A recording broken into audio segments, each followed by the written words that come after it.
This is question number 4 of homework 5. So this is a graphing question. So the market for government securities is shown to the right. So that includes treasury bills, treasury notes, or treasury bonds. Show the effect of a large, growing federal deficit on this market. So you have two parts. One is using the line drawing tool to show the effect of large deficits on the market for government securities. Properly label your line, and 2, using the point drawing tool, indicate the new equilibrium in the bond market.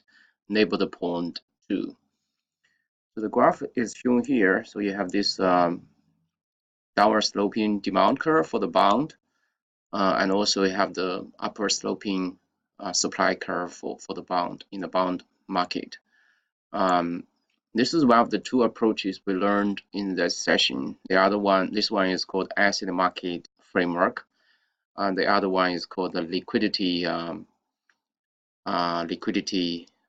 framework or liquidity theory. If you check my slides, so the first one here is the asset market framework.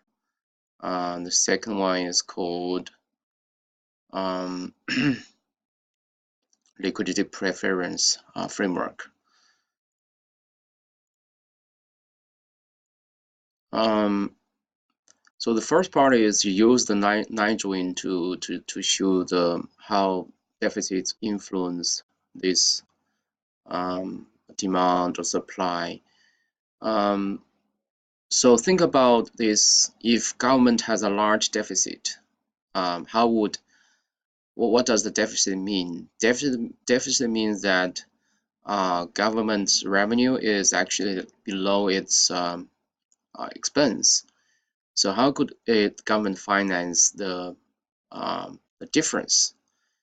The only way government can finance such a difference is by borrowing from the public, and that's through issuing the bonds.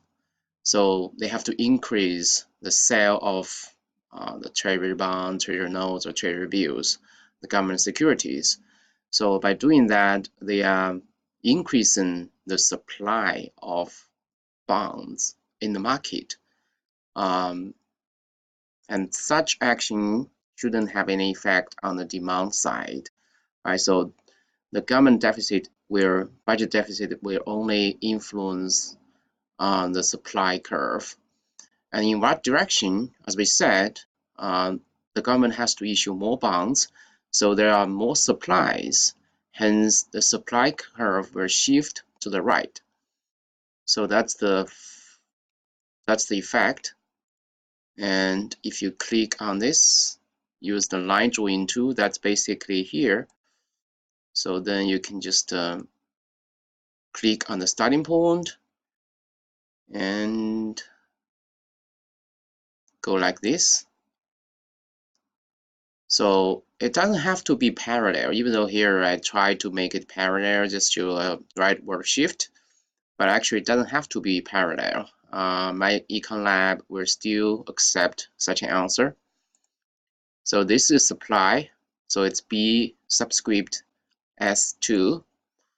And then the new equilibrium, the second part is the new equilibrium. We use the point drawing tool that's here. And that's the intersection between the new supply curve and the old demand curve. So that's this point here. And that's my point 2. So now let me check my answer. So that's we're done. And go on. The growing deficits will cause interest rates too. So you have 3 choices: increase, remain the same, or decrease. So just by simply looking at this chart, you can see that the equilibrium moves from this starting point, and call this 1, to point 2. So because the vertical axis here is the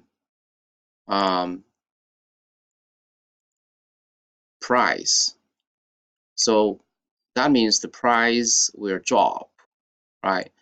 And we know that price of bond has an inverse relationship to its yield to maturity, which is the interest rate. So that means when the price drops, interest rate will rise. So the growing deficits will cause interest rates to increase. And check answer.